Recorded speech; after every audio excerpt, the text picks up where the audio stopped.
The night had turned cruel. The wind howled across the plains like something alive, rattling the loose boards of the old barn and sending the horses into restless snorts. Jack Merritt fought against it, hauling another bale of hay toward the stalls.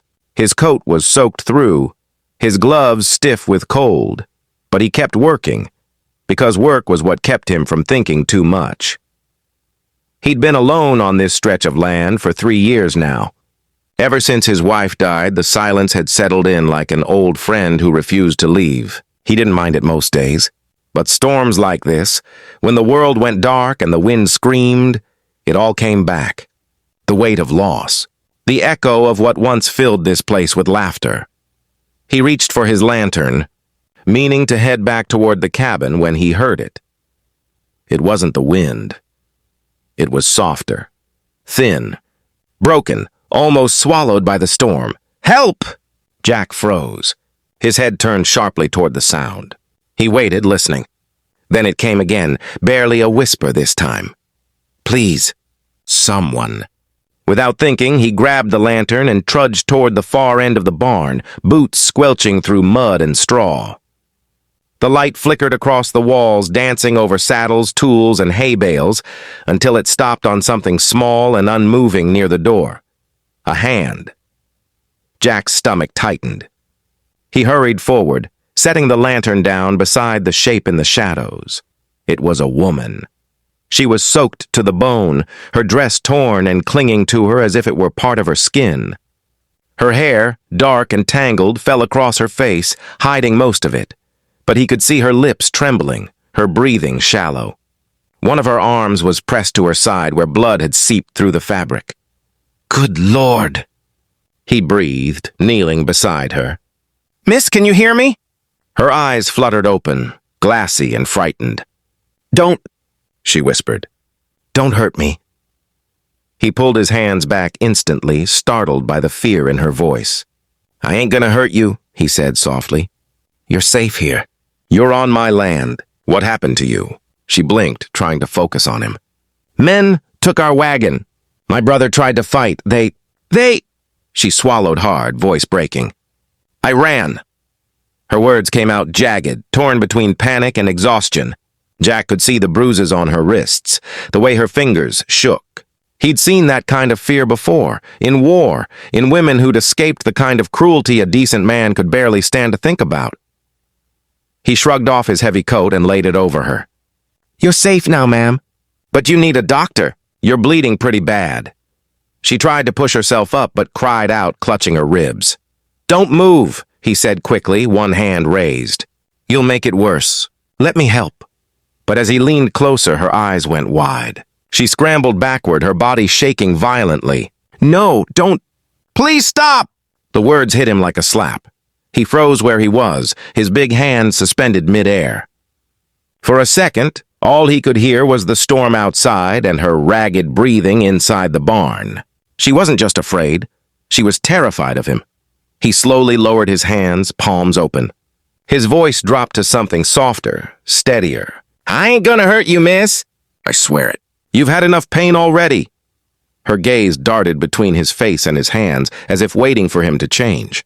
But all she saw was a weary man in a wet shirt, lantern light catching in his gray eyes, eyes that didn't hold any cruelty. Just concern.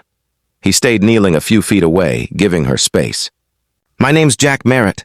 I run this ranch alone. You can rest here till you're strong enough to leave. No one will come for you tonight. The storm's too bad."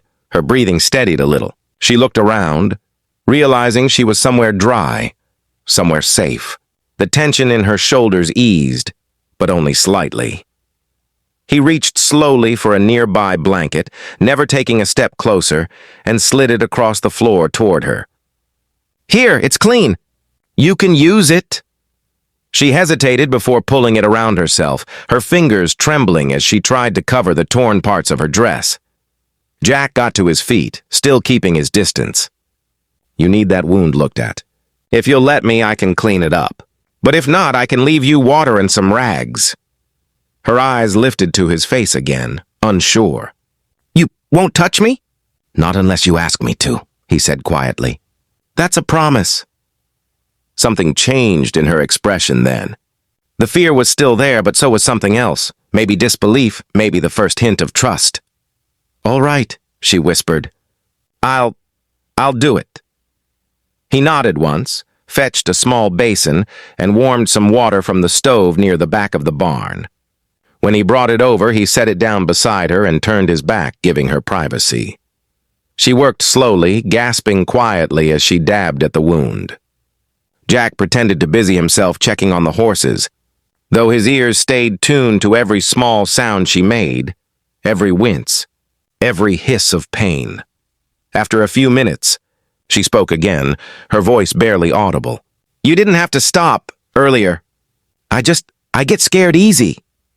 Jack turned slightly, his expression soft. "You got every right to be scared. Men done you wrong. Ain't your fault." She looked down, a tear catching the light. "My brother always said not everyone's cruel. But after what happened..." She trailed off, shaking her head. He took a slow breath, staring into the firelight. "He was right, miss. Not everyone is." They stayed quiet after that. The storm raged outside, but inside the barn the air slowly warmed. Her shivering eased, her breathing steadied. When he finally dared glance over his shoulder, she'd curled up beneath the blanket, half asleep, her face pale but peaceful. He watched her for a long while, the image of her whispering, "Please stop," still echoing in his mind. It made his chest ache, not because she'd feared him, but because he understood why. Jack sat down by the fire, elbows on his knees, and stared at the flames. He'd spent years trying to forget what men were capable of, what he'd seen on battlefields and back alleys. But tonight had reminded him that the world still broke the innocent, still left them bleeding in the mud. And maybe, just maybe, his job now wasn't just to mend fences or break horses, but to make sure one frightened soul had a reason to believe again. He pulled off his hat and bowed his head, whispering to the silence, "You're safe now. I swear it." The wind outside howled one last time before settling into a low hum. Inside, the lantern flickered soft against the beams, casting gold light across the sleeping girl and the rancher who'd sworn, in that quiet, solemn way of his, that she'd morning came slow and pale across the prairie, painting the frostbitten fields in a thin shimmer of gold. The storm had passed, leaving silence heavy in its wake. A silence broken only by the soft creak of the barn door and the low murmur of horses shifting in their stalls. Jack had been up before sunrise, as always. Habit mostly. He moved quietly around the barn, checking the feed, the tack, the lanterns, anything to keep his hands busy and his thoughts from wandering. But every few minutes his eyes drifted back toward the corner where she slept. She was still there, bundled in his old blanket, her face turned toward the weak sunlight that filtered through the cracks in the boards. The color had come back to her cheeks, though faintly. Her breathing was steady now. For the first time since he'd found her, she looked safe. He brewed some coffee over the small stove, the bitter scent curling through the cold air. A tin plate of cornbread and jerky sat beside it. When she finally stirred, blinking against the light, he cleared his throat quietly so as not to startle her. "Mornin', miss." Her eyes opened fully, dazed at first, then wary. It took her a few seconds to remember where she was. She sat up slowly, clutching the blanket to her chest. "Where am I?" "My ranch," he said, voice calm. "You're about 15 miles west of Dry Creek. Storm's gone." "You made it through the night." She nodded weakly, her voice rasping when she spoke. I thought I was dead." He poured coffee into a tin cup and slid it toward her across the hay. "You ain't dead yet. Drink that. It'll warm you." She took it hesitantly, her fingers still trembling. The warmth of it seemed to settle her nerves a little. When she sipped, she winced, as though even the act of trusting that much felt foreign to her. "Thank you," she said after a moment. Jack shrugged. "Didn't do much. You were the one who survived." He turned away to tend the stove, but her eyes stayed on him. The lines on his face were sharp in the morning light, years of work and grief etched deep. He didn't look like a man who smiled much, but there was kindness in the way he moved, in the way he gave her space.